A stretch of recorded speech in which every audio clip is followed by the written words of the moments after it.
matin encore une fois, amen, et nous bénissons le Seigneur pour Pasteur Jean-Yves, nous le gardons en prière toujours. Nous croyons que le Seigneur va donner un bon temps de repos, mais également un temps où ils vont être une bénédiction pour la famille et pour les autres là-bas, amen. Et ce matin, ce n'est pas moi qui apporte la parole de Dieu, amen. Amen. Et c'est une personne spéciale, amen. Vous l'avez peut-être deviné déjà. Ce matin, c'est le pasteur Yannick qui va porter la parole, amen.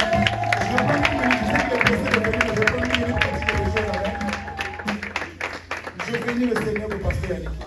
Nous sommes bénis d'avoir pasteur Yannick. Amen. Nous sommes bénis de l'avoir. Quand je suis arrivé en 2014, ma première fraternité, mon premier chilling, c'était chez lui. Je suis arrivé parmi ces jeunes qui étaient en feu pour Dieu. La vérité, c'est qu'ils m'énervaient tous. Parce que tous, est-ce que tu es baptisé? Laissez-moi arriver au Canada. Et c'était une atmosphère de jeunes étudiants qui sont venus étudier, mais que Dieu a saisi. Et le feu qui se dégageait, tu pouvais le voir et tu désirais ce feu. Et je peux vous garantir que cela a influencé ma vie. C'est ma femme qui m'a conduit là, amen. Et on a passé un bon moment avec lui. Et depuis ce temps, j'ai vu plusieurs autres dans la maison du Seigneur. Et plusieurs ont quitté la maison du Seigneur. Le pasteur Yannick est resté fidèle. Il est resté fidèle.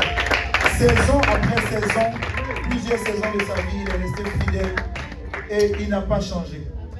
Comme je l'ai dit, je pèse vraiment mes mots. Si vous regardez J. Péniel, vous allez voir à 2h du matin, pasteur Yannick est encore avec les jeunes. Et beaucoup de jeunes sont passés par là, sont devenus pasteurs. Et il y a une autre génération, vous pouvez les voir, qui sont là aujourd'hui, qui passent encore et qui marchent après lui. C'est un faiseur de disciples. Et je vais vous encourager à prier pour lui. Que Dieu le bénisse, que Dieu le garde et Dieu le rencontre dans cette maison. Je suis très reconnaissant aujourd'hui de l'annoncer, amen. Alors que lui, il m'a vu arriver. Je bénis Dieu pour ça, amen. Et je sais que le Seigneur a donné une parole pour nous aujourd'hui. Que nos cœurs soient ouverts, nos oreilles disposées à entendre la voix du Seigneur. Pasteur Yannick vient et prêche la parole du Seigneur librement. Nous aimons beaucoup.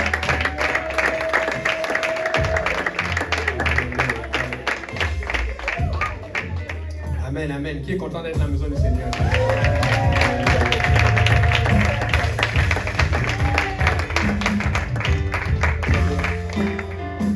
Quand le frère Boaz t'annonce, c'est dangereux.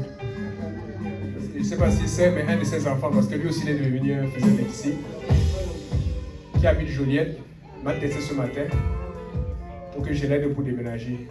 Il a bien insisté que je vienne avec Gabriel, que je vienne avec Vando, que je vienne avec... Comment il a su ça? C'est un de ses enfants, celui qui l'a gagné, c'est le frère Giovanni. Je ne sais pas si c'est vrai. Mais vous voyez, l'église est en train de grandir. Mais plus ça grandit, plus on va faire des déménagements. Amen. C'est ça l'église. C'est en partie. Amen. Alléluia. Nous sommes contents pour la famille Barbosa. Il faut qu'ils se reposent parce qu'ils travaillent tout le temps. Ils sont ici le matin à l'Est. Ils sont à 13h à Saint-Laurent. Ils sont aussi le soir à Saint-Laurent. Donc, comme je dis, la famille Barbosa, c'est la famille aux 6 enfants. Amen. J'ai toujours été impressionné par eux. Je les aime tous. Amen. Le pasteur Boaz avait bien commencé, mais il s'est arrêté en route. Il est rattrapé. Je n'en vois pas beaucoup. Aujourd'hui, même au Québec, tu vois des anciennes familles, 8, 9 enfants, mais c'est rare. Parce que Dieu a dit répandez-vous et puis multipliez. Amen. Nous devons multiplier. Amen. C'est pourquoi Mélissa, le sujet aujourd'hui, c'est pour ça. J'ai appris hier que, vous savez pourquoi ils sont inquiets au Québec avec les élections, par rapport aux États-Unis, par rapport à l'Ontario, par rapport aux autres. Parce que le taux de natalité a diminué. Le taux de natalité au Québec, c'est entre 1,36 et 1,39 maintenant. Et pour qu'une société se développe et qu'il y ait des gens qui paient des impôts, il y ait des gens qui paient des taxes et que ce soit valide, soit solide, il faut que le taux de natalité soit au-delà de 2. Donc ça va être au moins 2,1. Ils sont inquiets au Québec, voilà pourquoi ils ont besoin d'immigration.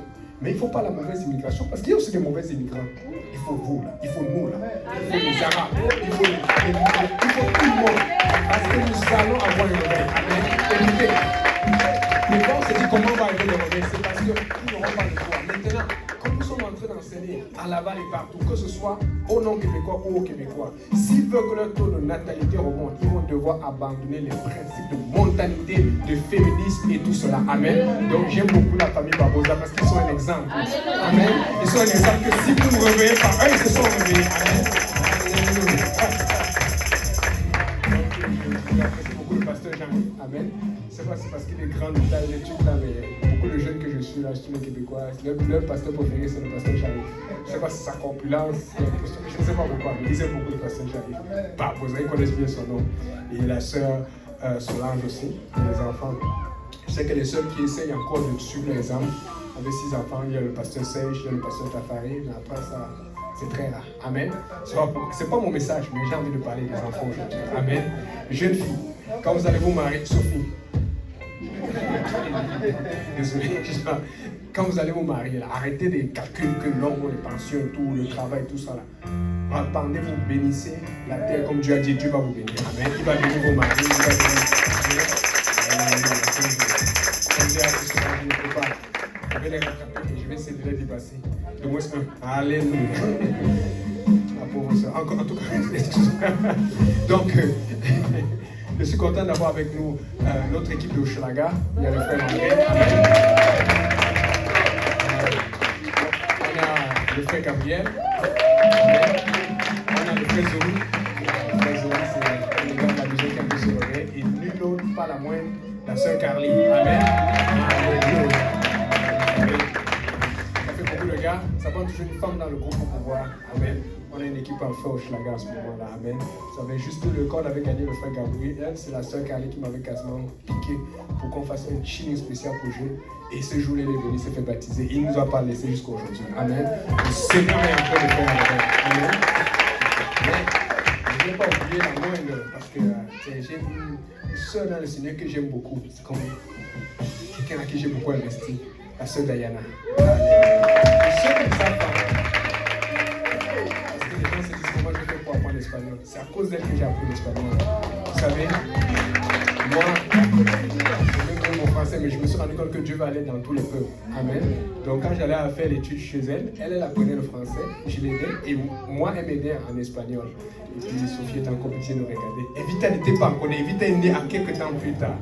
Et puis là, ça m'a fait chaud au cœur parce qu'un jour, ça arrive 2 ou 3 fois. Là, ses parents sont venus, et les parents de son mari, Pablo, mais eux, ils ne parlaient pas français, ils parlaient juste espagnol. Mais j'étais obligé de faire l'étude. Je me dis, Seigneur, c'est des fois Dieu va te pousser. Il ne m'avait pas prévenu. On dit, non, viens, est-ce que je viens faire l'étude, c'est correct. Et j'arrive, qu'est-ce que c'est? Amen. So, Diana puede decir que Dieu peut prédiquer en espagnol à cause de l'étude. Donc, Diana ne lâche pas. Amen. C'est pas là qu'on est rentré de la retraite. J'étais content. Quand on est rentré à la retraite, Sophie est partie vers les bonnes filles. Parce qu'avant, Sophie, il n'y a pas, tout le monde n'est pas mauvais à la retraite, mais il y a quand même des gens qui sont moins recommandables. Amen. Donc, fait qu'elle a bien fait. Et j'arrive à la maison, elle me montre une vidéo de Evita. Evita, elle est forte au soccer. Hein. La petite là, elle a fait un coup franc. Oh, elle est partie. Je suis content de ce que Dieu est en train de faire avec sa famille. Amen. Alléluia. Donc, content d'être ici à la base, content de voir des gros visages, de voir des gens que j'ai jamais vus, de voir des gens qui aiment beaucoup le Seigneur. Dieu est en train de faire un grand travail. Amen. Frère Boaz, est-ce que tu peux prier pour ce service, s'il te plaît? Nous sommes là où tu nous as convoqués, papa, nous abandonnons tes mains. Viens et fais ton œuvre au milieu de nous, et ton serviteur pour apporter cette parole, qu'elle guérisse les cœurs, qu'elle donne une direction, qu'elle change la destinée, la vie de quelqu'un. Moi, encore, Seigneur, et bénis ton peuple ce matin pour entendre ta voix. J'aimerais, Seigneur, que nous puissions sortir de ce lieu en joie de ce qu'un pécheur s'est converti. Au nom de Jésus, nous avons prié. Nous ensemble au nom de Jésus. Au nom de Jésus, amen. Donc, fait que vous pouvez vous asseoir. Donc, si jamais c'est trop compliqué, vous allez voir le pasteur Jean, il va rectifier. Amen. Et puis aussi, je m'ennuie parce que je ne vois pas mes amis, je ne vois pas Maman Solange, ils sont en vacances. Tout le monde est en vacances. Robot est en vacances, Mikey est en vacances, Daniel, ils ont sacrifié la soeur Esther, la pauvre. Mais tout le monde prend les vacances, sauf. C'est bon, on l'a dévacancé. On l'a dévacancé, je ne sais pas si on peut dire ça. Esther, courage, c'est pas grave, tu vas voir. C'est ça. Donc, j'ai lu au nom du Seigneur Jésus. J'ai lu Acte 10, verset 9. Pardon, est-ce qu'on peut se lever pour lire la parole? J'avais oublié, désolé. Acte 10, verset 9 jusqu'à 20. Le lendemain, comme ils étaient en route, ils approchèrent de la ville. Pierre monta sur le toit vers la 6e heure pour prier. Il eut faim et il voulut manger. Pendant qu'on lui préparait à manger, il tomba en extase. Il vit le ciel ouvert et un objet semblable à une grande nappe attachée par les quatre coins qui descendaient et s'abaissaient vers la terre, où se trouvaient tous les quadrupèdes de la terre, les reptiles de la terre et les oiseaux du ciel. Et une voix lui dit, « Lève-toi, Pierre, tue et mange. » Mais Pierre dit, « Non, Seigneur, je n'ai jamais rien mangé de souillé ni d'impur. » Et pour la seconde fois, la voix se fit encore entendre à lui. Ce que Dieu a déclaré pur, ne le déclare pas comme souillé. Cela arriva jusqu'à 3 fois. Et aussitôt après, l'objet fut retiré dans le ciel, tandis que Pierre ne savait en lui-même que penser du sens de la vision qu'il avait eue. Voici les hommes envoyés par Corneille, s'étant informés de la maison de Simon, se présentèrent à la porte et demandaient à haute voix si c'était là que logeait Simon, surnommé Pierre. Et comme Pierre était à réfléchir sur la vision, l'Esprit lui dit, voici 3 hommes te demandent, lève-toi, descends et pars avec eux sans hésiter, car c'est moi qui les ai envoyés. Amen. Avec la grâce de Dieu, j'aimerais prêcher sur ce titre, la vision spirituelle. Amen. Est-ce que vous pouvez vous asseoir? Donc, vous savez que Pierre, il était très proche de Dieu. Il était ami de Dieu. Amen. Qui a des amis ici? Amen. Qui a des bons amis? Qui a des mauvais amis? Ne les prenez pas les mauvais amis. Amen. Vous n'avez pas remarqué que même dans l'église, on a des amis plus proches et moins proches. Il y a tel frère ou telle soeur, quand tu es mal pris, tu peux l'appeler facilement. Amen. Pauvre Vando, tout le monde l'appelle toujours pour avoir un lift. J'espère que quand il va être mal pris avec la voiture, les gens vont lui donner le lift. Amen. Parce que j'ai vécu ça aussi quand il grandissait avec le Seigneur. Mais ce qui fait votre amitié, c'est parce que vous partagez des choses. Vous partagez de l'argent, vous partagez la nourriture, vos repas préférés, vos sorties préférées. Hein? C'est quand tu vas à JPD, tu vas voir les frères, les sœurs, leurs frères préférés, leur style préféré. Quel frère là? C'est moi. Telle sœur là. Amen. Le frère Moria n'est plus inclus là-dedans puisqu'il est déjà fiancé, il a déjà montré son style préféré. Amen. Bonne chance. Alléluia. Bon, donc, pour ceux qui me connaissent, je suis comme ça. Vous allez devoir m'endurer un peu. Amen. Alléluia. Donc, mais ce qui se passe, c'est que quand on a des amis, il y a aussi des conditions. Parce que tu sais que ton ami fille ou ton ami garçon ne peut pas supporter que tu parles de telle façon de lui ou de elle. Amen. Donc tu dois faire attention. Quand on parle d'elle en mauvais, tu dois la défendre. Parce que si tu approuves et qu'elle entend, tu es mal pris. Amen. Et c'est ça qui fait aussi que tu peux connaître c'est quoi sa vision, sa façon de voir les choses. Mais nous tous, qui veut être ami de Dieu? Donc, si tu es ami de Dieu, il faut que tu vois comment Dieu pense. Il faut que tu saches comment Dieu pense. Il faut que tu considères comment Dieu pense. Et le danger avec l'amitié, c'est justement ça. C'est que des fois, bon, pas dans cette église, hein, des fois dans d'autres églises, les gens sont tellement amis que quand le pasteur parle, ils n'obéissent pas au pasteur. Non, si je fais ça, elle va penser que... Surtout quand il y a des choses sur la sanctification. Le pasteur dit, ça c'est pas bon, fais attention. Ça c'est ça, ou les réseaux sociaux, ou tel genre de film. Et puis le pasteur parle, tu entends, tu as ton ami qui vous regarde. Faites comme si vous n'avez pas entendu. Amen. Donc, fait que ça devient une contrainte. À cause de ton amitié, tu ne grandis pas avec Dieu. Amen. Donc, maintenant, je vais apporter ça dans le sens inverse. Tu es ami avec Dieu et tu connais les contraintes de Dieu. Tu connais la volonté de Dieu. Tu connais l'attente de Dieu. Mais alors, pourquoi ton amitié avec Dieu ne peut pas te contraindre à faire les choses différemment? Pourquoi ton amitié avec Dieu ne peut pas te contraindre à voir les choses différemment? En plus, avec Dieu, c'est nous qui profitons. Amen. Alléluia. Donc, Pierre, il a eu une vision là. Et selon le dictionnaire, la définition du terme vision, c'est la faculté biologique de voir par les yeux et le cerveau. Mais il possède aussi un sens figuré qui est lié à la pensée, la stratégie, au mysticisme ou au rêve. Et c'est le second sens que je veux parler. Parce qu'ici, Paul a une vision ou comme un rêve. Il était comme ravi. Il a eu quelque chose de spirituel. Amen. Donc, là, c'est le synonyme alors de vision, c'est dans le physique, c'est vu, mais dans le spirituel, ou dans l'aspect, quand c'est plus abstrait, c'est conception, perspective, hallucination, apparition, rêve. Amen. Papa, bon, est-ce que tu peux lire? Je vais avoir besoin d'un lecteur avec un micro, ça va faire ce qu'on puisse aller rapidement. Proverbe 29, verset 18.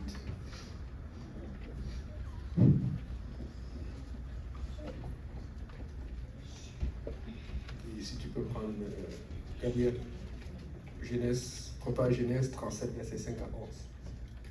Ah, ok, bon, il n'a pas ça, il n'a pas son salut. Ok, Proverbe 29, verset. Proverbe 29, verset 18, c'est ça? Oui. Quand il n'y a pas de révélation, le peuple est sans frein. Quand il n'y a pas de révélation, quand il n'y a pas de vision, le peuple est sans frein, il ne s'arrête pas. Qui conduit une voiture ici? Qui a les freins dans la voiture? Ah, voilà. Bon, maintenant, ma question. Est-ce que vous avez déjà eu une panne dans la voiture? Ok. Est-ce qu'à chaque fois que vous avez eu une panne, vous allez directement au garage? Non. Il y a des pannes, des fois c'est un feu, j'ai un petit feu qui est cassé devant ma voiture, j'ai un petit truc ça, non, je vais garder mon argent. Amen. Mais dis-moi, est-ce que quand vous avez un problème de frein, vous allez au garage? Oui.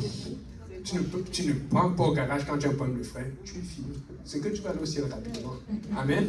Donc, il dit ici que quand il n'y a pas de révélation, quand il n'y a pas de vision, le peuple est sans frein. Ça veut dire que tu vas cogner partout, tu vas te faire mal, tu vas te tuer.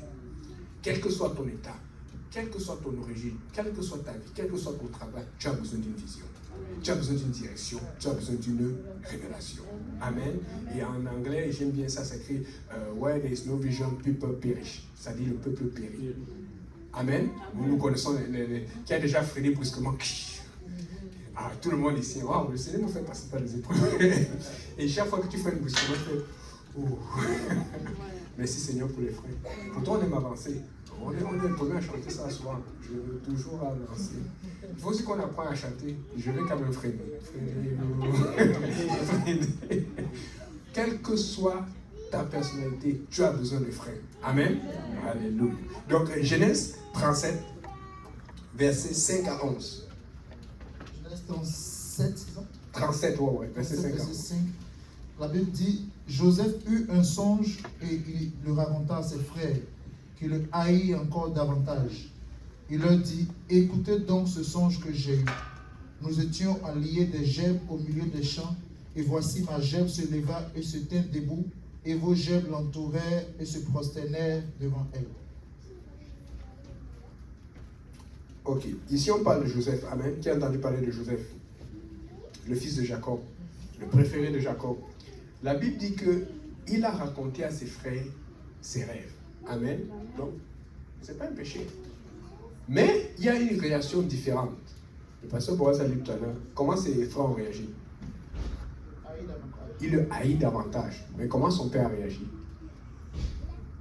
Son père gardait ces choses pour lui. Amen. Donc ça nous donne une direction. Quand tu as un rêve, ne raconte pas à tout le monde. La première personne à qui il faut raconter, c'est ton père spirituel. Ou quelqu'un de mature. Parce que tes amis là, dès que tu racontes tes rêves, ah, tu veux me dépasser. Ah, on est comme ça, nous sommes tous pareils. Amen. Ah, donc tu veux avoir ça avant moi. C'est comme ça, on va voir. Non, on va pas. Nous sommes l'église, nous devons être unis. Mais des fois, vous savez, chacun à son niveau. Tu es en train de résister à telle situation. Dieu est en train de travailler avec toi. Donc, des fois, tu n'es pas prêt pour telle chose. Et tu es encore en train de lutter pour enlever tel péché. Puis ton frère, ta soeur qui a tué ça avec toi vient te dire, ah, Dieu m'a dit que je vais faire ça. Ah, tu es là. Et des fois, tu ne vas pas toujours recevoir ça comme une bonne nouvelle. Amen. Pourtant, c'est une bonne nouvelle. Donc, c'est le premier conseil que je vous donne. N'allez pas dire à tout le monde, Dieu a dit que je vais prêcher, je vais faire ça, je vais chanter avec lui, je vais avoir une nouvelle maison. Vas-y doucement. Donc, la Bible dit que, et il faut comprendre que Joseph, c'est quelqu'un qui aimait être en avant. La Bible dit que son père l'aimait tellement. Amen. Que son père lui avait fait une robe de plusieurs couleurs. Donc, quand il marchait, c'était... C'était ça. You see me? Tu m'as vu? Yeah, je suis là. Joseph était spécial. Et donc, mais c'était parce que son père l'aimait. Amen. Donc, quand Dieu t'aime, il va faire ce que tu sois visible. C'est pour ça qu'on a prié pour nos étudiants ici. Parce que vous devez être visible dans votre école. Il faut qu'on vous voit, on sent que non. Vous ne vous habillez pas comme les autres. Il faut qu'on vous voit. On sent que vous ne marchez pas comme les autres. Vous ne parlez pas comme les autres. Vous ne vous moquez pas comme les autres. Avant, moi, je faisais beaucoup de blagues, des mauvaises blagues. Mais Dieu a mis le Saint-Esprit. Maintenant, je fais beaucoup de blagues, mais je vous dis, j'ai enlevé beaucoup dans mon dictionnaire. Amen. Dieu m'a changé. Avant, oh Seigneur, il fallait me laver, me chiffrer. Donc, Dieu, quand il fait ça à nos étudiants, c'est pour qu'ils aillent à l'école pour montrer que nous, on ne blague pas comme vous. Nous, on ne rit pas comme vous. Tu sais, vous savez, aujourd'hui, tu ne peux même plus parler de l'habillement des enfants à l'école. Mais aujourd'hui, je ne suis pas en train de justifier les violeurs ou les trucs, mais des fois, les filles sont habillées, tu te demandes où est la différence entre une fille qui est en boîte de nuit ou une fille qui est dans la rue. Mais ils disent que non, c'est à la mode. Non! Les enfants de Dieu ne font pas ça. Allez montrer l'exemple. Okay. Donc, et une fois, Joseph aimait tellement ça que, c'est il en a profité parce que Dieu n'a pas de problème si tu aimes être en avant. Amen. Mais le problème de Dieu, c'est que il faut que tu sois en avant avec la robe qui t'a mis. Joseph n'a pas choisi sa robe. Il a porté la robe que son père lui a donnée. Tu vas aller à l'école, tu vas aller au travail, mais ce que Dieu t'a donné. Amen. C'est l'amour de Dieu en toi. Et c'est pour ça qu'il faut savoir aussi être calme. Il faut être très sage. Je donne un exemple que je l'ai raconté souvent. Moi, quand j'étais au Cameroun, je vais aller en vacances. Moi, je vivais à Douala, la ville économique. C'est un peu comme Montréal. Et mon autre famille était à Yaoundé. C'est comme la ville, la capitale, un peu comme Québec. Donc, j'allais là-bas en vacances. Et puis, j'avais ma feu-tante qui avait beaucoup d'enfants et tout. Donc, je me bavardais, vous savez. Je n'ai pas beaucoup changé. Je mets le bouquin là. Et puis là, quand on s'amusait, il y a un qui a voulu me rendre tranquille, qui a voulu m'intimider. Il s'appelait Serge. Donc, il est venu me serrer l'oreille comme ça, il dit calme-toi et tout ça là. Je n'ai pas aimé, ça m'a énervé. Donc quand ma tante est rentrée, elle me voit, j'étais triste. Et Yannick, ça va? Non. Qu'est-ce qui s'est passé? Serge, non. Serge! Mon Dieu, là j'étais content, on appelait Serge. Et puis, je suis de l'eau, la femme.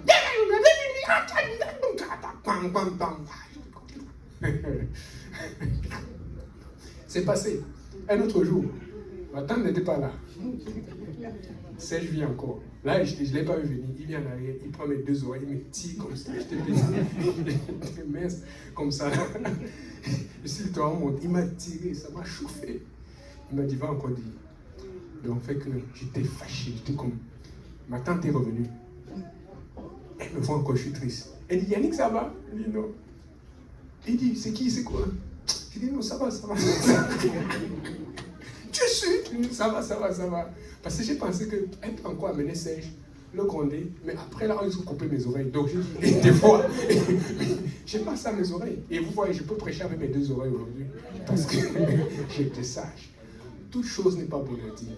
Garde certaines choses pour toi. Amen. Mais il faut savoir que tu dois quand même le dire à ton père spirituel. Et pour vous ici, c'est pasteur j'arrive. Amen. Alléluia. Bon. Les sœurs aussi, je vais rester là-dessus parce que des fois c'est difficile pour les sœurs. Je dis ça parce que à Hochelaga, on a beaucoup de sœurs et puis il y a souvent des sujets qui sont difficiles. Si c'est difficile, allez voir la sœur Solange. Amen. Surtout dans nos écoles aujourd'hui, il y a tellement de choses, d'attaques, des désordres. C'est ça. Donc, mais si vous voyez bien, Genèse 41, verset 40, est-ce qu'on peut lire ça?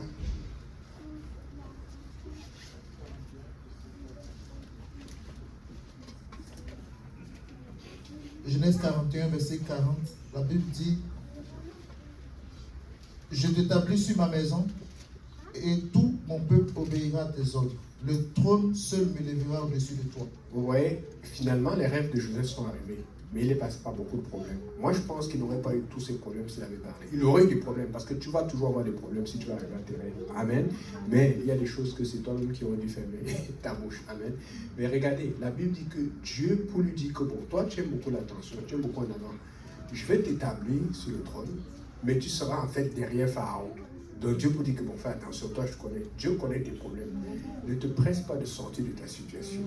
Dis Seigneur, aide-moi pourquoi je suis dans cette situation. Pourquoi je suis bloqué, pourquoi je n'avance pas. Des fois on veut juste la victoire, mais est-ce que tu sais que si tu as la victoire sans comprendre, tu risques de retomber dans pire que ce que tu étais avant. Dieu veut nous faire, il y a toujours une raison à tout. Amen. Donc là il établit, mais il faut comprendre qu'avant d'avoir cette victoire, qu'est-ce qui s'est passé? Joseph a dû pardonner à ses frères. Ses frères l'ont vendu. Ses frères l'ont haï. Ses frères ont voulu le tuer. Est-ce que tu es prêt à pardonner à celui qui a voulu te tuer? Est-ce que tu es prêt à parler de celui qui t'a trompé, qui t'a fait mal? Vous savez ce que ça prend? Ça prend le Saint-Esprit. Je vous dis, il y a beaucoup de gens que j'ai pardonné, que moi-même, dans le monde, non, je vais finir avec toi. Toi là, tu me fais ça. You don't know me. C'est ça. Donc, vous voyez au final comment ça s'est bien passé. Donc, une église de réveil, c'est une église de vision. Amen. Pas de vision, pas de réveil. Nous avons tous besoin d'une vision. Amen. Ce n'est pas toujours la même chose, mais chacun a besoin d'une vision à un certain niveau. Et l'une des erreurs que nous faisons aujourd'hui, c'est que nous regardons toujours aux jeunes. Je suis content. On a Sœur Carly, on a Gabriel, Vando, tout ça, qui sont jeunes. Mais on a aussi des personnes âgées à Hochelaga et qui ont des visions et ça nous aide. C'est très important. Amen. Donc, n'oubliez pas que tout le monde doit demeurer dans le plan de Dieu. Ce n'est pas parce que tu es jeune ou tu es vieux que le plan est différent. Tu as besoin. Amen. Acte 9, verset 36 à 42.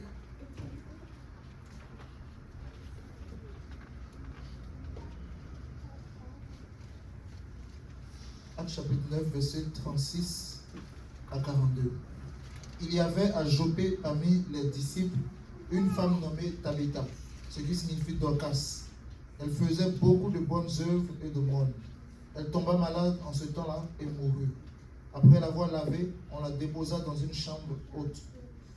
Comme Lydde est près de Joppé, les disciples, ayant appris que Pierre s'y trouvait, envoyaient 2 hommes vers lui pour le prier de venir chez eux sans tarder.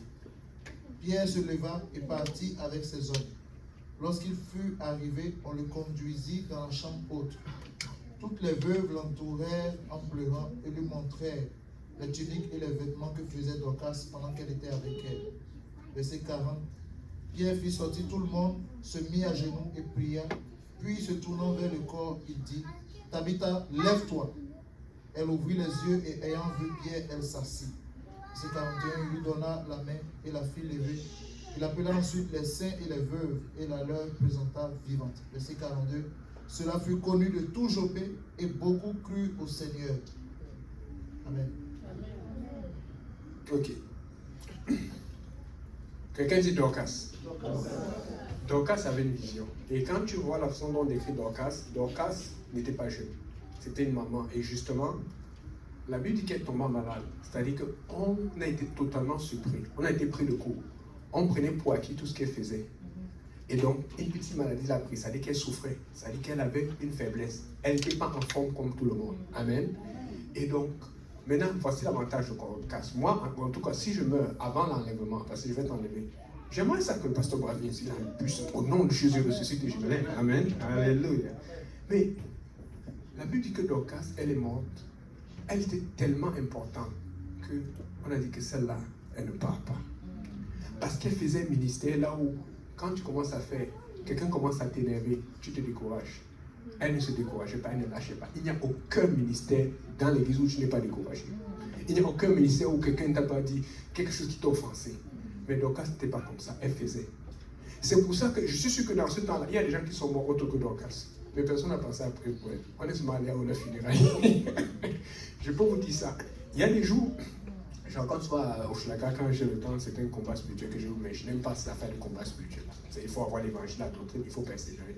Mais des fois, pour les encourager, il y a des jours où je me sens tellement faible dans la prière. Je sens que je peux mourir.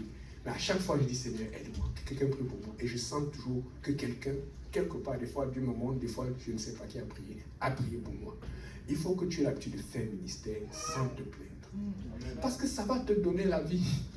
Même si tu meurs, on va dire que non, tu ne meurs pas. Et vous savez quoi? Je suis sûr que Dieu a permis qu'elle meure expressément. Parce que les gens étaient tellement désespérés qu'on a fait venir l'apôtre. On a dit que toi là, viens ici, on a besoin de toi. On n'a pas donné le choix. On dit, elle doit vivre. Pour voir à quel point, même Dieu, je suis sûr que quand on l'a fait venir, les gens avaient déjà essayé de prier pour elle. Parce que les gens étaient découragés, ouais, Dorcas, mais il y a une chose pour laquelle les gens les ont fait venir. Ce n'est pas juste pour prier pour elle. C'est parce que les gens ont commencé à regretter pour dire, oh, chaque fois Dieu me dit, fais aussi, aide-la. Je ne faisais pas. Les gens commençaient à regretter.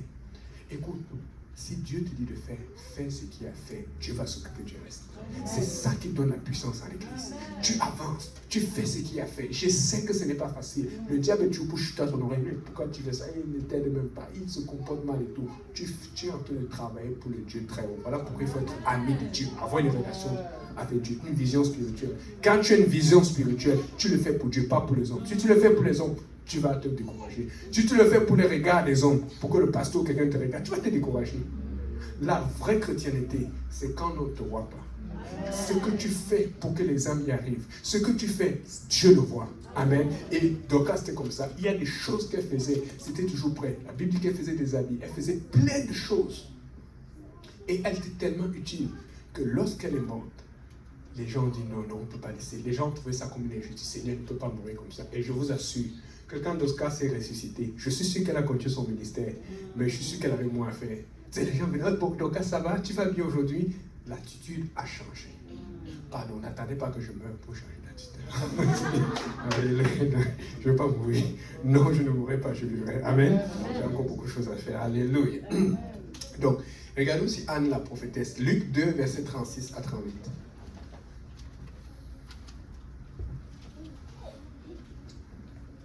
Luc chapitre 2, verset 36, la Bible dit, il y avait une prophétesse Anne, fille de Phanuel de la tribu d'Azer.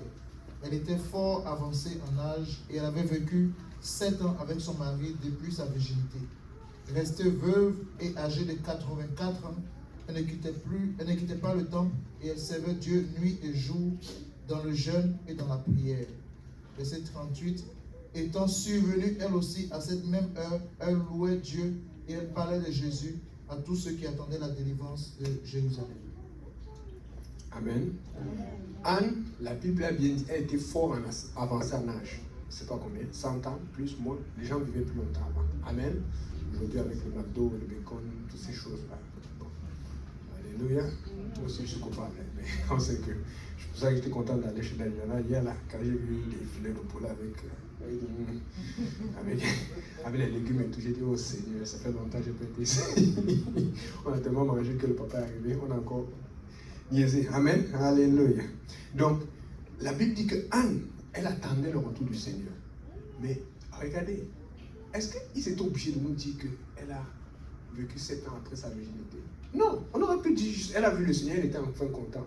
Moi, je pense que la raison pour laquelle on a vu cela, c'est pour dire que, écoute, voilà une autre sœur qui aurait pu se fâcher. Je me marie, je perds ma virginité, 7 ans après mon mari part. Mais je peux dire, Seigneur, qu'est-ce que j'ai fait? Pourquoi ça m'arrive? Moi, je n'ai pas l'intention de faire seulement 7 ans de mariage, je peux dire, Seigneur, pardon, 7 ans de fun, c'est fini. Non, 30, 40 ans, amen. Alléluia. Que c'est quoi? J'ai attendu longtemps comme ça pour 7 ans. Un frère mourir, sauf si le Seigneur revient. Amen. Bon, s'il revient, peut-être tu es plus forcé que moi. Le Seigneur tarde encore un peu. Il faut qu'il tarde pour qu'on travaille, mais il ne faut pas tarder souvent. Bon, il y a des avantages aussi à ce qu'il retarde. Amen, papa Boaz. Papa est seul là. Ok. Donc, mais toujours, et papa Boaz le sait. On est souvent au bureau, on est souvent en réunion, on supporte le pasteur Kaozi parce qu'il y a de plus en plus de gens à l'église. On est en train de régler les problèmes de mariage. C'est correct de régler les problèmes de mariage avec les gens dehors.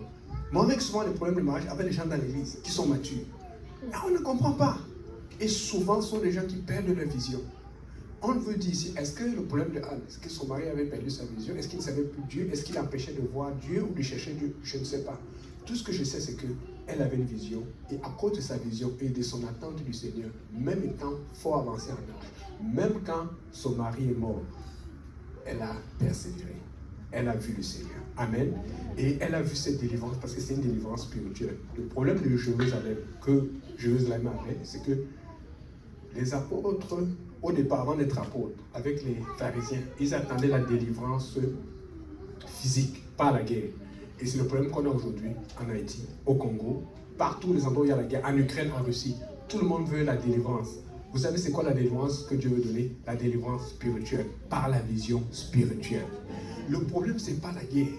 Le problème, ce n'est pas telle personne, ou tel peuple, ou telle religion. Le problème, c'est que Dieu veut qu'on soit libéré des arts du péché, de l'iniquité, de la vanité. Tout ça, ce sont juste des choses que le diable utilise pour nous diviser. Voilà pourquoi c'est dans l'église qu'il doit y avoir toutes les races. C'est dans l'église qu'il doit y avoir toutes les nations. C'est dans l'église qu'il doit y avoir le plus de pardon. Amen. C'est dans l'église qu'il doit y avoir le plus d'acceptation. Amen. c'est dans l'église et ça doit se faire honnêtement, sans tricher. Amen. Sans hypocrisie. Et donc, là, on va aussi voir d'autres personnes avancer en âge. Là, ça fait beaucoup de gens avancer en âge qui ont la vision. C'est pour vous dire que si vous avez la vision, ça va déteindre sur vos enfants. Ça doit commencer par nous. Amen. C'est sûr qu'ils ne peuvent pas courir aller évangéliser comme... c'est sûr que nous, on ne peut pas courir à l'évangile comme le font. On ne peut pas aller aussi vite. Mais il y a des choses qu'on peut faire. Il y a des petits trucs qu'on peut faire dans l'église. Tu sais, quand on voyait Pasteur Jean et les sœurs souvent prendre des vacances comme ça, là, moi, je suis tellement content. Je trouve qu'ils n'ont même pas pris assez. Mais ils sont fatigués. Ils font beaucoup. Amen. Je vois souvent Pasteur Boise à Pierrefonds. Après, il est là-bas. Après, il chante à Saint-Laurent. Des fois, il vient aider à l'Est. Et aujourd'hui, il vient venir aider ici aujourd'hui, là. Une femme, 4 enfants avec les autres enfants spirituels qui gèrent. Amen. C'est pas facile. Donc, ils ont besoin d'aide. Normalement, Laval devrait être mûre. Amen. Je sais qu'elle est mûre, mais il faut pousser pour que l'année prochaine, quand ils prennent les vacances, le pasteur Jean commence à hésiter avant d'appeler Pasteur Boise ou d'appeler quelqu'un et dire, oh, j'ai des prédicateurs ici. On a des chantes qui ont chanté. Amen. J'ai telle personne qui peut suivre le service, qui peut prendre ça là. C'est comme ça qu'une église mature. Mais ça prend une vision. Et je veux que quelqu'un ait cette vision et se dise que l'année prochaine, à cette date-ci, lorsqu'ils vont prendre des vacances, je serai là pour servir. Je serai là pour aider. Je serai là pour servir. Amen.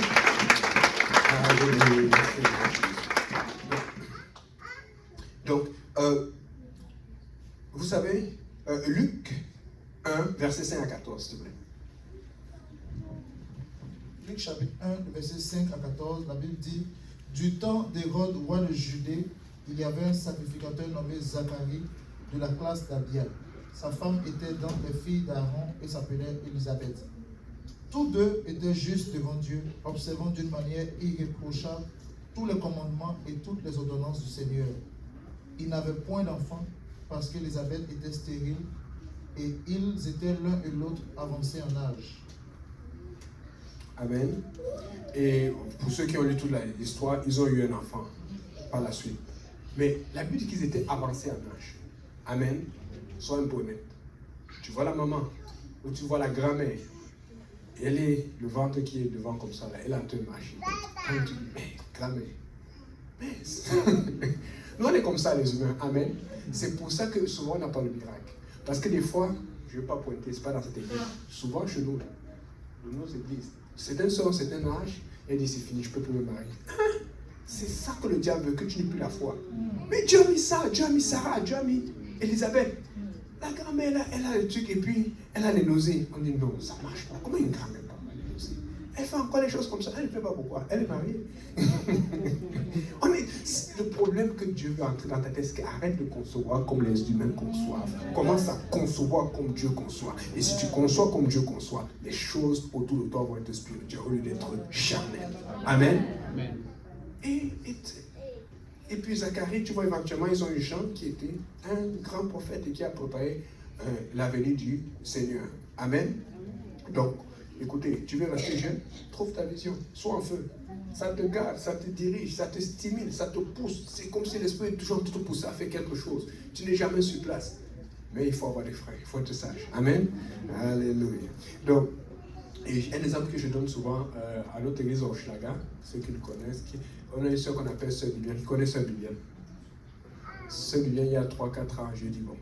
Avant, on n'avait pas encore Gabriel Vando qui font tout là, Carly, pour chanter. On était juste des personnes avancées en âge. Amen. On avait des jeunes. Il y a un qui était venu hier, le frère Willy a encore venu, mais il n'était pas régulier, donc c'était compliqué. J'ai dit non. On va y aller avec ceux qui ont la vision, qui sont ceux qui sont fidèles. Donc ça a pris du temps. Mais là, le Seigneur a béni. Amen. Là maintenant, on a beaucoup de jeunes. Et donc j'ai vu la sœur Bibiane, j'ai dit, sœur Bibiane, tu sais, il faut que tu joues au piano. Parce que moi, si je joue au piano, je voulais enlever un peu la pression. Sœur Bibiane, vous savez, quand tu dis quelque chose que ça ne tombe pas dans cette tête-là, elle met la main sur son feu. Mais elle a écouté, elle a cru. Des fois, tu n'as pas de vision, il faut croire la vision de ton pasteur. Il faut croire la vision. Elle a d'abord commencé à rire. Après, elle a acheté un piano. Elle avait un vieux piano, elle a changé sa bouche, je pense, au début d'année. Mais elle a appris avec ça. Elle a commencé à jouer. Et pour ceux qui écoutaient nos vidéos, elle faisait bang, bang, bang, bang, bang. Mais 1 an après, 2 ans après, allez voir, elle joue bien au piano maintenant. Il y a encore de l'amélioration. Mais je peux vous dire, elle a cru à la vision et s'est attachée à la vision. Donc, Si Anne, avança en âge, a cru. Si Dorcas a cru. Si Zacharie a cru. Si Élisabeth a cru. Si la sœur Viviane a cru. Quelle est la vision qui te dérange? Peut-être qu'il y a quelque chose que Dieu te dit de faire depuis longtemps, mais tu mets ça de côté. Oh, ce n'est pas pour moi. J'aime bien illustrer parce que si j'illustre, ça va montrer. Imaginez Élisabeth ou imaginez Sarah. Elle dit que les femmes, même Sarah l'a dit dans la Genèse, que les femmes vont dire je suis honteuse. Pourquoi tu as honte? Tu dois être fier de la parole de Dieu et de la main de Dieu sur toi. Mais quand la main de Dieu sur toi est sur toi, toi tu aimerais que ce soit à ta façon. Non, c'était à la façon de Dieu. Donc Sarah ou Élisabeth ont fait comme les autres femmes. Elles avaient le ventre qui était dur. Tu sais, Dieu va faire tout pour que ta vision soit visible par les autres. Tu veux cacher ta vision, ça ne va pas marcher. Tu veux ta vision, tu vas venir en avant adorer. Tu veux ta vision, tu vas bouger. Tu veux ta vision, tu vas boiter. Mais Dieu va faire que ce soit visible. Il faut comprendre que tu as une vision. Tu ne vas pas cacher. Dieu te comprend. C'est pour ça que c'est écrit vision, qui vient de vue, de voir. Amen. Oui, il faut regarder pour toi, Dieu à ton pasteur ou à quelqu'un de mature spirituellement, mais ça doit sortir tôt ou tard. Amen. Ça va refléter. Donc, comme j'aime dire souvent dit, quand on n'a pas de vision, c'est parce qu'il y a la confusion à profusion, avec contusion et sans imagination. Amen. Désolé, c'était pour attirer votre attention. Sans vous mettre l'attention ou des intentions, mais créer de l'appréhension afin d'activer votre concentration. Je voulais voir ça. J'aime toujours que les gens soient réveillés. Excusez. Bon, ceux qui me connaissent sont déjà habitués. Ils vont dire, ah, c'est encore lui. Donc, mais, il faut faire attention. Quand tu as une vision maintenant, il y a souvent place à la manipulation. Parce que j'ai vu des gens, des jeunes, Pasteur Boaz a dit, il y a beaucoup de gens qui avaient un bon potentiel, mais qui ne sont plus là. Parce qu'ils ont voulu tricher. Quand tu as une vision, il faut garder l'intégrité. Ne triche pas, ne manipule pas. C'est toi qui vas souffrir. Celui qui reste intègre, peut-être qu'il souffre parce que tu as mal agi contre lui, mais toi qui agis mal, c'est toi qui souffres plus. Parce qu'éventuellement, si tu es intègre, Dieu va toujours te répondre. Amen. Et puis, ça c'est une histoire vraie, c'est un Camerounais, encore les Camerounais. Je suis Camerounais, mais je ne suis pas le même genre de Camerounais. Il était au Liban, et puis il est parti dans une mosquée. Et il a signé une conversion. Donc il a dit qu'il était un ancien chrétien, il est devenu musulman. On connaissait les musulmans, ils vont faire la fête de l'été, ils vont en sortir des choses et tout. On lui a fait la fête, on lui a donné des cadeaux. Il a fait ça dans plusieurs mosquées. Mais il ne s'est pas arrêté là. J'ai lu le truc et je pourrais vous donner l'article. Il est parti aussi dans les églises chrétiennes, il a dit qu'il est un ancien musulman. Il a fait la même chose. Et il a eu beaucoup de cadeaux. Finalement, quelqu'un l'a récupéré. Sûrement un orthographe qui changeait aussi, mais lui changeait honnêtement parce qu'il était. Et puis il s'est fait arrêter. Il est en prison. Je vous dis, peut-être les chrétiens auront pitié, mais s'il tombe, parce que là-bas, en Liban, là, il y a le Hezbollah, il y a quelqu'un de le filmer là-bas. Il s'amuse. Les gars ne rient pas. Il ne faut pas faire ça. Il ne faut pas faire ça. Il faut être honnête. Il faut être authentique. Amen. Parce qu'il y a des gens qui ont leur religion, mais qui croient sincèrement. Donc, tu ne peux pas manipuler. Et c'est ça. Donc, il y a une autre femme qui s'est mariée. Elle a mis, j'ai pas eu le temps de passer ça au truc là, elle a mis des trucs pour cacher le visage de son mari, parce qu'elle trouvait son mari était trop beau. Donc elle avait peur que son mari la trompe, ou une de ses amies qui était jalouse, qui allait être au mariage, allait essayer de séduire son mari sur les réseaux sociaux et tout. Donc elle a caché. Si Dieu t'a donné, c'est pour toi, n'est-ce pas? Si tu ne crois pas, c'est parce que tu n'as pas confiance. Peut-être parce qu'il n'est pas apostolique, je ne sais pas. Amen. Parce que c'est pour toi. Donc normalement, tu sais, nous, quand on se marie, ce n'est pas le divorce, c'est pour rester dans le mariage. Amen. Donc, mais dans le monde, ils ont ce problème. Ils ont peur. Elle a tellement peur qu'elle a caché son mari. Finalement, ça sert à quoi ta vision si tu dois la cacher tout le temps? Amen. Nous avons des jeunes en Hochelaga, je peux permettre à Frère Vendée, Soeur Carly, Frère Gabriel de faire certains ministères. Mais avant, je ne pouvais pas les permettre. Nous avons des jeunes à qui je ne peux pas permettre de faire certaines choses parce qu'ils ne sont pas assez matures. Quand tu n'es pas mature, on va te gérer dans la vision pour que tu sois mature avant de faire certaines choses. Mais tu dois quand même faire certaines choses. Amen. Mais tu ne peux pas cacher quelqu'un derrière tout le temps. Si tu le caches, c'est qu'il n'y arrive pas. Tôt ou tard, tu vas être en avant. Tôt ou tard, tu vas être exposé. Amen. Parce que c'est le diable qui le réclame. Dit, Seigneur, est-ce qu'on va voir ce qui te fait confiance? Si elle te fait confiance, laisse-le, je vais essayer de le tenter. C'est le diable qui te réclame. Donc, c'est ça. Donc, et puis ça m'a aussi arrivé une fois. Vous savez, j'avais compris le roi David. Un jour, je pense il y a 2 ans ou 3 ans, j'étais sur mon toit. J'étais en train de faire des travaux. Vous savez, Aujourd'hui, ça coûte tellement cher. Qui a fait les travaux récemment seul dans sa maison? Ou peut-être pour un ami. Hey, ça coûte cher, comme on dit. Maison. Mais voyons donc, ça coûte cher. Donc, fait que tu es obligé de faire la plupart des choses toi-même. Donc, je devais réparer mon toit. Je suis monté sur le toit, j'ai fait attention et tout. Et puis, je suis en train d'arranger les barreaux au papa Boaz. Et je suis habitué à faire ça. D'habitude, quand je le prends, j'ai souvent fait des selfies pour dire j'ai fait le toit. Je pense les photos pour montrer que ça a été bien fait. Au cas où, si jamais il y a une fuite et tout. Mais ce jour-là, je ne savais pas, il faisait tellement beau. Et il faisait tellement beau que quand j'ai tourné le visage, j'ai vu une piscine que je ne voyais pas souvent chez le voisin. Mais la piscine, vous savez, ici au Québec, quand tu es dans la piscine, c'est pas comme chez nous quand tu es dans la piscine. J'ai dû tourner la tête comme ça, là. J'ai dit non, non, non, non. Là, j'ai compris Brother David. C'est Brother David, quel ami, Sister Bathsheba. Hey, mon Dieu. C'était pas facile, hein? Alléluia. Et quand tu es sur le toit, tu as l'angle, meilleur angle de vision. Je n'avais pas prévu cela, mais j'ai compris qu'à un moment là. Donc, il faut faire attention. Quand tu as la vision et que tu commences à monter, tu as aussi la possibilité de tomber rapidement. Et c'est pour ça que beaucoup ne sont pas parvenus. Ils sont tombés pour diverses raisons. La vision va t'élever, mais la vision aussi peut te renverser. Amen. Tu dois être sage. Tu dois être fort. Tu dois être discipliné. Tu dois être soumis. Amen. Alléluia. Et c'est pour ça que je vous dis aujourd'hui, les gens se demandent, mais Yannick, avec toutes ces tentations, comment tu fais? Il y a beaucoup de visions que je vous dis, j'ai vu le Seigneur opérer avec les jeunes et tout. Mais je peux vous dire, il y a beaucoup de visions que je vois le Seigneur faire qui n'a pas encore fait. Vous savez, nous allons avoir un Québec. Le réveil que nous allons avoir ici, là, je le dis toujours, il n'y a aucune province, il n'y a aucun État qui va avoir cela. Dieu a un peu de... C'est pour ça qu'on a autant de pression dans les églises. Autant de pression. Écoutez, nous sommes... La vie qui fait la mention est blanche, mais il manque d'ouvriers. C'est pas un hasard. Chaque fois, tu vas voir quelqu'un qui va essayer d'aider Pasteur Boaz à Pierrefonds parce qu'il est en Côte d'Ivoire comme dernièrement. Tu vas voir quelqu'un qui va essayer d'aider tel. On a tellement de pasteurs qui peuvent utiliser, mais sont quasiment les mêmes qui sont utilisés. Pasteur Kaosi, Pasteur Grand, parce qu'il y a tellement de choses à faire attention, mais ça ne fait que grandir. Ça ne fait que grandir. Parce que pour faire ce que Dieu veut faire, ça prend des gens qui sont loin. Ça prend des gens qui sont décidés. Ça prend des gens qui n'ont pas peur du diable. Le diable est très intimidant. Mais normalement, si tu es ami de Dieu, si tu as une vision, c'est toi qui intimides le diable. Hey, il y a des gens qui entendent Satan, il va te dire, oh, le diable encore. Non, non, non, non. Satan, tu veux quoi? Sors de ma vision, sors de mon corps, sors d'ici là, sors de ma famille. Nous devons être en train de toujours chasser pour le chasser de notre famille. Mais il ne faut pas faire comme les gens au Cameroun. Il y a des gens qui vont en montagne pour chasser le diable. Démonter. Aujourd'hui, il va chasser les Légion. Demain, il va chasser Apollyon. Non, nous, on ne fait pas ça. Nous, on fait ça par l'évangélisation, par le gain des âmes. Amen. Alléluia.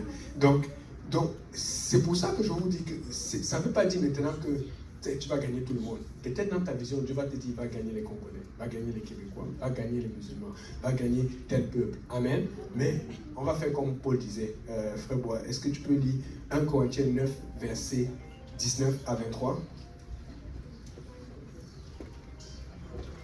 Verset 19 à 23. 1 Corinthiens 9, verset 19 à 23, la Bible dit: car bien que je sois libre à l'égard de tous, je me suis rendu le serviteur de tous, afin de gagner le plus grand nombre. Verset 20. Avec les Juifs, j'ai été comme Juif, afin de gagner les Juifs. Avec ceux qui sont sous la loi, comme sous la loi, quoique je ne sois pas moi-même sous la loi, afin de gagner ceux qui sont sous la loi. Verset 21. Avec ceux qui sont sans loi, comme sans loi, quoique je ne sois point sans la loi de Dieu, étant sous la loi de Christ, afin de gagner ceux qui sont sans loi. J'ai été faible avec les faibles, afin de gagner les faibles. Je me suis fait tout à tous, afin d'en sauver de toute manière quelques-uns. Je fais tout à cause de l'évangile, afin d'y avoir part. Amen. À cause de l'évangile, parce que j'ai une vision avec Dieu, parce que j'ai un fardeau avec Dieu, afin d'y avoir part. Vous voyez, avec tous ceux qui sont différents ou pareils, il essaie de s'ajuster. Amen. Est-ce que ta vision te pousse à être comme Dorcas? Est-ce que ta vision te pousse à être comme ton pasteur, comme telle sœur? Amen. Je peux venir à Clément, je finis bientôt. Vous savez, nous avons souvent, moi je pense que ce qui nous manque souvent, c'est la volonté, la détermination. Et pourquoi je dis ça? J'ai lu une histoire dernièrement qui m'a beaucoup marqué. Je ne savais pas savez, c'était une femme. J'ai lu l'histoire, d'accord? Ça va être plus facile. En décembre 1994, à Port Elizabeth, Afrique du Sud, la vie d'Alison Botha, 27 ans, bascule dans l'horreur absolue. Alors qu'elle vient de déposer une amie chez elle, elle est braquée par 2 hommes armés de couteaux. Ils la forcent à conduire vers une zone de brousse isolée. Là, le calvaire commence. Après l'avoir agressée sexuellement, ses bourreaux décident de l'éliminer. Une brutalité inouïe. Ils ne se contentent pas de la poignarder. Ils tentent littéralement de la décapiter. Ils lui tranchent la gorge à 16 reprises. C'est beaucoup. Voyant qu'elle lutte encore pour respirer, elle était volontaire, elle ne voulait pas mourir. Elle ne s'y attendait pas, mais elle était décidée. Il l'éventre pour finir le travail avant de l'abandonner dans le sable, la laissant pour mort. L'instinct de survie, contre toute logique médicale, Alison ne meurt pas. Elle reprend conscience seule, dans le noir. Lorsqu'elle tente de se lever, elle réalise l'ampleur de ses blessures. Si elle relâche ses muscles, sa tête bascule en arrière, car les tissus du cou sont sectionnés et ses organes sortent de son abdomen. Poussée par une volonté de vivre surhumaine, elle accomplit un geste qui défie l'entendement. D'une main, elle utilise sa chemise pour contenir ses intestins. Elle prend sa chemise, ses intestins sortaient. Désolé, je ne veux pas vous faire peur, mais c'est la vérité. Je vous raconte quelque chose qui est arrivé. Et je dis ça parce qu'un jour, vous savez, Gabriel, que vous voyez là, c'est difficile. C'est difficile, c'était difficile. C'était tellement difficile parce qu'il a un passé itinérant, il a un passé de violence, il a un passé jusqu'à présent, il est en train de régler les problèmes de la justice. Mais là, ça va bien, son avocat voit qu'il a changé. Quand un jour, j'ai dû appeler la police pour le calmer. Je ne pensais pas prendre dire ça. Et puis, le policier par derrière vient me voir et dit, mais mon frère, tu n'as pas peur? Je lui dis, comment? Il dit, mais avec tous ces jeunes-là, parce que là, quand la police enquête sur toi, on dit, il héberge tout, il découvre que bon, j'ai d'autres personnes. Il dit, mais tu ne sais pas qu'on peut te tuer? Je suis un enfant de Dieu et tout ça, je fais confiance à Dieu. Et c'est vrai, ma mère m'avait dit la même chose. Il a dit, un jour, avec tous les gens que tu héberges, on va te... J'ai dit, je réprime cela au nom de Jésus. Amen. Mais là, le policier, c'était un haïtien, on parlait créole. Il a commencé à me raconter certaines histoires, il ne m'a pas tout dit parce que je ne sais pas le problème. Il dit, mais il y a des choses qui se passent à Montréal. Écoutez, ce que vous entendez là, c'est rien par rapport à ce qui se passe à Montréal. Montréal est pire. On vous dit, ce n'est pas tous les meurtres qui passent au journal. Ce n'est pas tous les exactions, les viols. Il y a de la méchanceté. Donc quand il me parlait, il ne parlait pas par rapport à moi. Il parlait par rapport à ce qu'il voit tous les jours. Il dit que les gens sont méchants. Des gens même qu'on aimait, des gens qu'on aime. Mais vous savez ce qui m'a aidé jusqu'à présent? J'ai toujours été connecté à Jésus-Christ. J'ai toujours été connecté à Dieu. Si tu es connecté à Dieu, Dieu l'a fait, il va changer. C'est Dieu qui chante. C'est pour ça que tu ne peux pas faire le ministère. On le dit toujours, c'est mieux de prendre une pause si tu fais le ministère sans te connecter à Dieu parce que ça va te tuer. Tu dois prier, tu dois gêner. C'est difficile, Seigneur, je dois prendre cette chair et la soumettre à ta volonté. Tu vas mourir si tu n'es pas connecté à Dieu. Parce que le diable, il est méchant. C'est pas fini. Tu sais, d'une main, elle utilise sa chemise pour contenir ses instincts. De l'autre, elle agrippe ses propres cheveux pour maintenir sa tête en place sur ses épaules. Et je sais de quoi on parle. Il y a une soeur que j'ai dit ça une fois, je pense que c'est la soeur Emmanuela, qui avait eu les mains coupées par accident, un truc qui est arrivé dans le temps. Et puis, il a fallu mettre les mains ensemble et il a fallu recoudre et puis tout s'est bien passé. Parce que quand une partie du corps est coupée, il faut laisser toujours que ce soit collé. Les gens qui connaissent ça. Moi, ça me donne des frissons. Écoutez, j'ai eu des attaques. J'ai des moments où je pourrais mourir. Mais je n'ai pas encore eu de la tête coupée ou tout ça. Je dis, merci Seigneur. Donc, fait que quand je vois ce qu'ils vivent, c'est quoi par rapport aux attaques? Amen. Maintenant, écoutez, la Bible dit qu'elle, l'histoire dit qu'elle porte ses cheveux pour maintenir sa tête en place sur ses épaules. La marche vers la vie, ainsi maintenue, elle marche, rampe et tombe à plusieurs reprises jusqu'à atteindre la route pour chercher de l'aide. Elle se répète une seule chose en bouche, en boucle. Je ne veux pas mourir seul ici. À l'hôpital, les chirurgiens sont stupéfaits. Les coups de couteau ont manqué les artères d'un peu, carotide et jugulaire, et la colonne vertébrale de quelques millimètres seulement. Bien que sa trachée ait été ouverte, elle a pu continuer à respirer. Vous savez, ses agresseurs lui avaient dit pendant l'attaque que personne ne voudrait jamais d'elle. Aujourd'hui, elle est mariée et elle a des enfants. Parce que elle a tenu sa tête, elle a tenu son ventre et elle a marché. Elle est tombée quand elle ne pouvait plus. Mais elle a pu marcher pour arriver assez loin pour que quelqu'un la voie et appelle l'ambulance et la récupère. Elle a été sauvée. Pourquoi je raconte cette histoire? Parce que la difficulté que nous avons dans ce réveil en ce moment, ça ressemble à cela. Dieu est en train de préparer quelque chose que Papa Bois va vous dire, que les apostoliques à travers le monde, ce n'est pas l'orgueil, je le sais, je suis beaucoup de vidéos, je suis beaucoup de trucs. Tous les apostoliques qu'on voit, mais Dieu a choisi nous pour faire cela.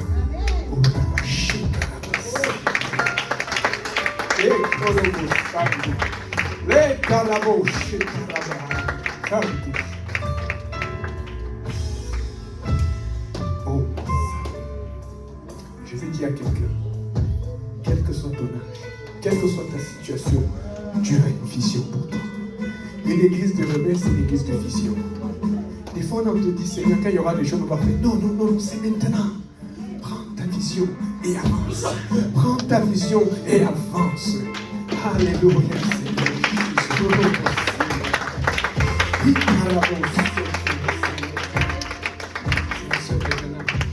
Continue de garder ta vision. Parce que tes enfants le voient. Ils ont vu les injustices et ils ont vu comment Dieu t'a béni. Garde ta vision. Tu as oublié ta vision, rafraîchis. Dis-moi, Seigneur, renouvelle-moi. Renouvelle ma vision.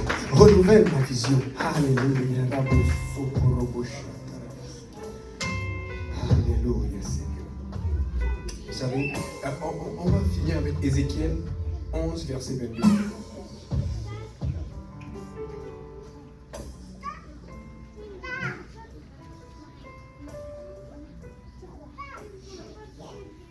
Ézéchiel chapitre 11, verset 22, la Bible dit: les chérubins déployèrent leurs ailes, accompagnés des roues, et la gloire du grand Dieu d'Israël était sur eux en haut. 23. Verset 23, la gloire de l'Éternel se leva au milieu de la ville, et elle se plaça sur la montagne qui est à l'orient de la ville. Continue. L'Esprit m'enleva et me transporta en Chaldée auprès des captifs, en vision par l'Esprit de Dieu. Et la vision que j'avais eue disparut au-dessus de moi. Amen. Parce qu'il a eu la vision et là maintenant il doit opérer la vision. La vision ne va pas être là. Tu dois te rafraîchir pour que Dieu te rappelle la vision.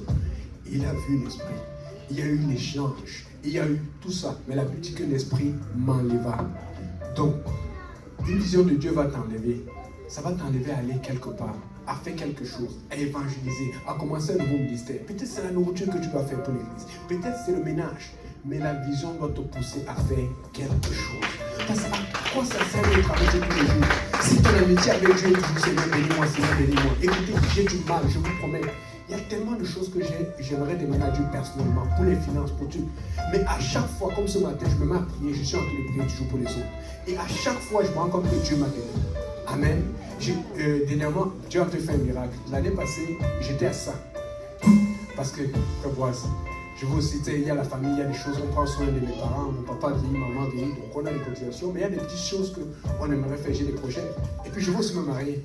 Donc, l'année passée, je te promets, j'étais à ça de vendre la maison. Et puis, pour pouvoir avoir, et puis toujours servir le Seigneur, parce que Dieu va remplir le Québec. Amen. Donc, j'avais bien utilisé cet argent. Mais, subitement, c'est incroyable que ce soit Frère Boise qui soit ici là.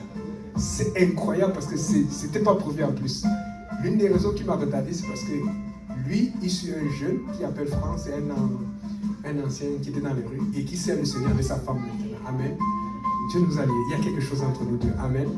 Et puis, quand Franck est venu à Dieu, il est devenu en feu. Il a évangélisé un musulman dans les rues. Et ce musulman n'avait pas d'endroit où dormir. Comme d'habitude, Frère Boise m'appelle. Moi, je suis seul. Il ne va pas appeler avec sa femme parce que Franck, justement, Frère Boise a tellement suivi qu'il était tellement en feu qu'il voulait commencer à faire dormir le gars chez eux. Mais il est marié avec des enfants. Une chose que Papa Boise ça, il dit, petit frère, attends là, tu as une femme, tu as des enfants. Le gars vient de la rue, tu ne sais pas ce qui va se passer. Donc on envoie sur celui que bon, on peut le sacrifier, c'est un sacrificateur. Amen. Donc quand ça arrivait là, moi, j'ai toujours dit au Seigneur, s'il y a des hommes à chair à faire, je vais le faire. Mais ce qui me retardait, c'est parce qu'il y avait des gens chez moi qui, tu sais, tous les mois, papa Saint-Pierre s'est sorti, s'est marié, frère Gauthier, frère Patrick, frère Ange et tout. Donc, mais il y a des gars chez moi qui ne voulaient pas se marier, qui ne voulaient pas sortir. Donc j'ai dit non Seigneur, là, ça, j'ai fait le ministère que je pouvais, je ne peux rien faire.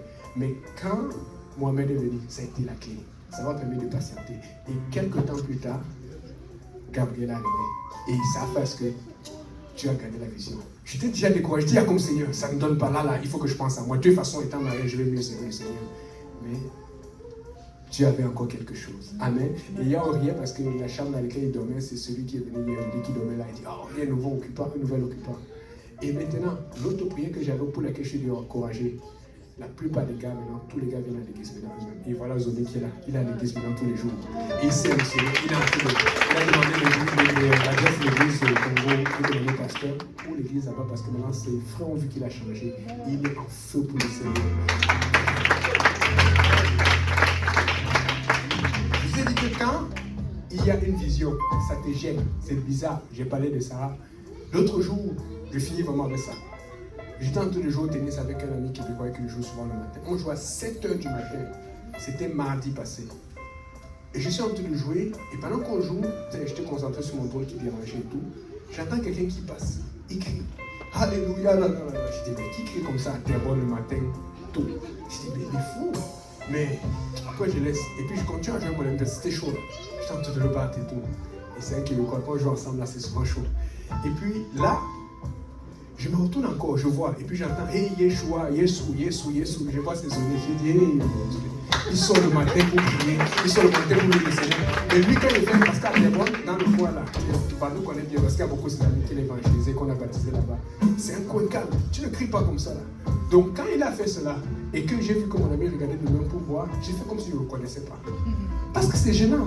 Je ne sais pas que vous. Je dis que mais si je le regarde trop et que je le salue de loin, il m'a dit mais c'est qui là? Je vais encore dire quoi? Quel est ton ami qui crie dans les rues comme ça? Je suis en train de vous dire que si tu as une vision, ça va être bizarre. Si tu as une vision, ça va être étrange. Mais moi, je vais prendre la bizarrerie. Je vais prendre l'étrangeté. Écoutez, si ma vision c'est d'adorer Dieu, si ma vision c'est d'être le fou de Dieu, je vais être le fou de Dieu. Mais le réveil va arriver. Le réveil n'arrive pas parce que nous manquons de vision. Quelque chose ça coûte. Je vais avoir ma vision. Je veux le réveil. Je veux ma vision.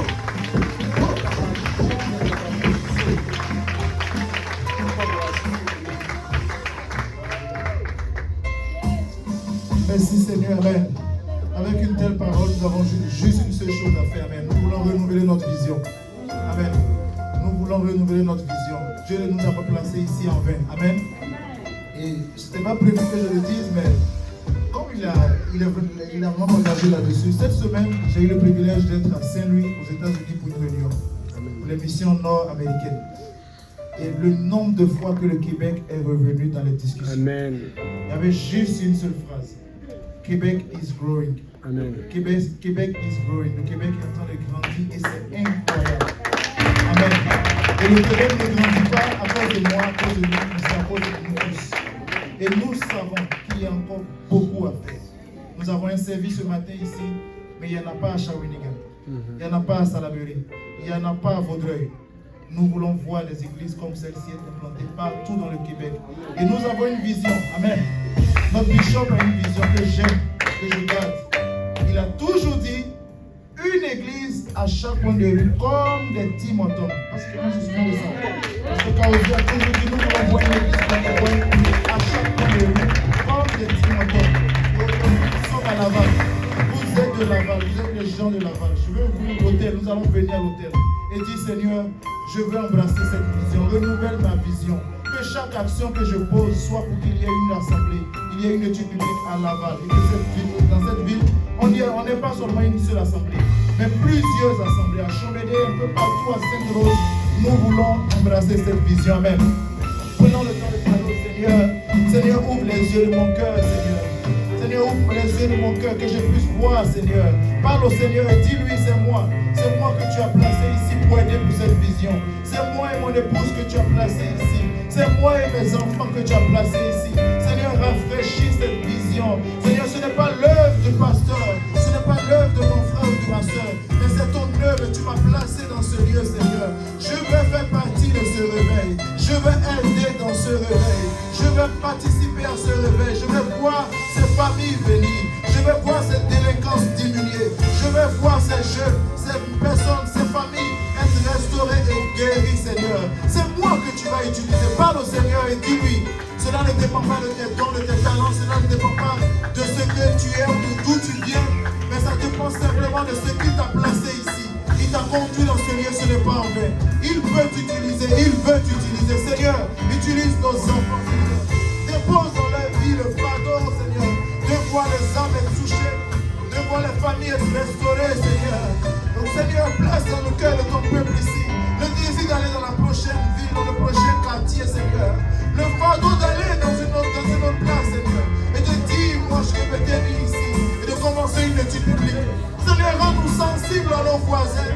Rends-nous sensibles à nos collègues, Seigneur. Aux gens que nous rencontrons dans la rue, Jésus.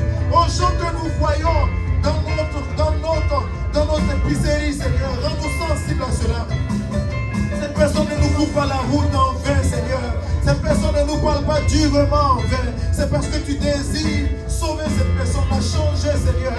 Seigneur, où est nos mamans, où est nos soeurs, où est les jeunes, où est les papas, où est ton église, Seigneur? Cela ne dépend pas de l'âge, cela ne dépend pas de ce que nous possédons en banque ou non, Seigneur. Mais c'est toi qui désires, Seigneur, nous voir dans cette vision. Tu nous as appelés. Loin et tu nous as fait entrer dans ta vision. C'est-à-dire, Seigneur, tu nous as appelés des ténèbres afin de faire partie de ton admirable lumière.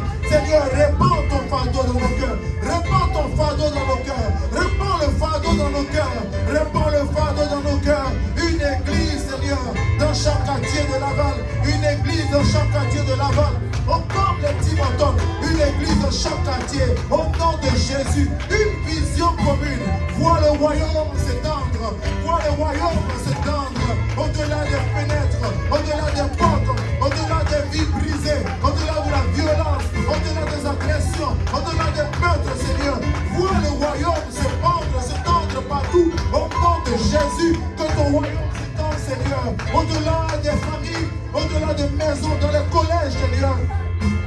De Jésus, au cégep Montmorency, Seigneur, qu'un feu nouveau embrase ce lieu, qu'un feu nouveau embrase ce lieu, qu'un feu nouveau embrase ce lieu, au nom de Jésus, qu'il y ait des gens remplis du Saint-Esprit dans cette étude publique, fais cesser les combats dans ce lieu, fais cesser les combats au cégep Montmorency, fais cesser les combats, Seigneur, et que le peuple se lève, que les jeunes se lèvent et se tiennent pour cette ville, le Québec continuera de grandir au nom de Jésus, papa, que ce soit des Noirs, que ce soit des Arabes, des jaunes, que ce soit, papa, les peuples de toutes les nations, appelle le Seigneur et attire à ton admirable lumière au nom de Jésus. Un réveil que rien ne peut arrêter. Un réveil que rien ne peut arrêter. Un réveil que rien ne peut arrêter.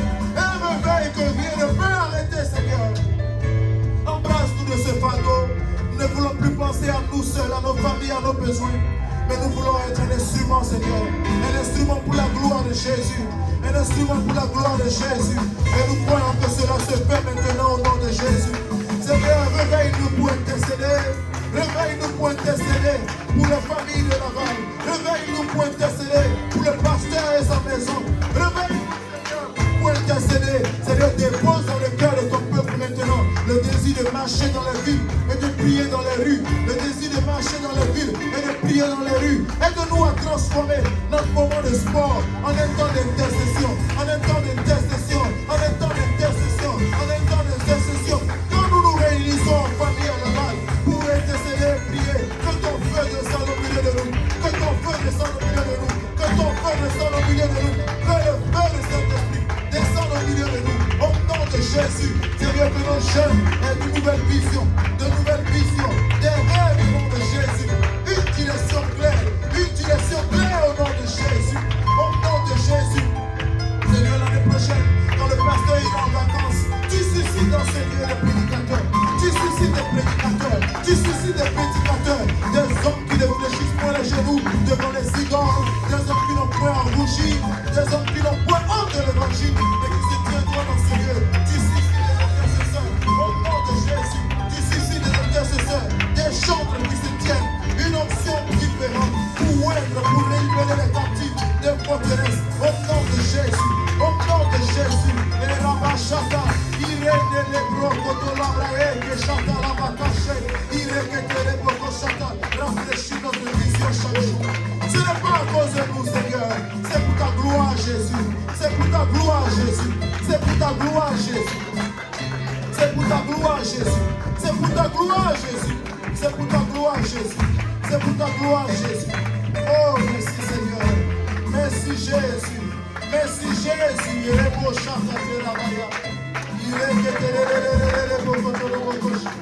Merci Jésus.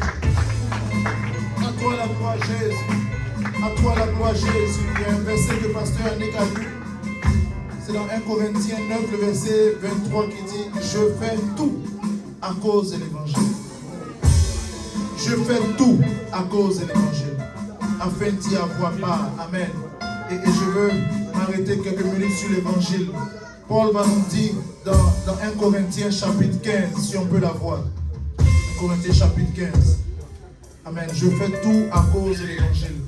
Paul va expliquer l'évangile en disant, je vous rappelle, frère, l'évangile que je vous ai annoncé, que vous avez reçu, dans lequel vous avez persévéré. Amen. Et par lequel vous êtes sauvés. Nous sommes sauvés par l'évangile. Amen. Si vous êtes ici, que vous n'avez pas encore obéi à l'évangile, vous devez obéir à l'évangile. Parce que nous sommes sauvés par l'évangile. Et il va expliquer c'est quoi l'évangile.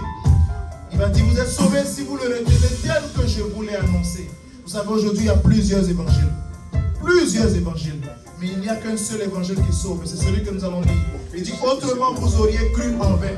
Et le verset 3 va dire, je vous ai enseigné avant tout, comme je l'avais aussi reçu, que Christ est mort.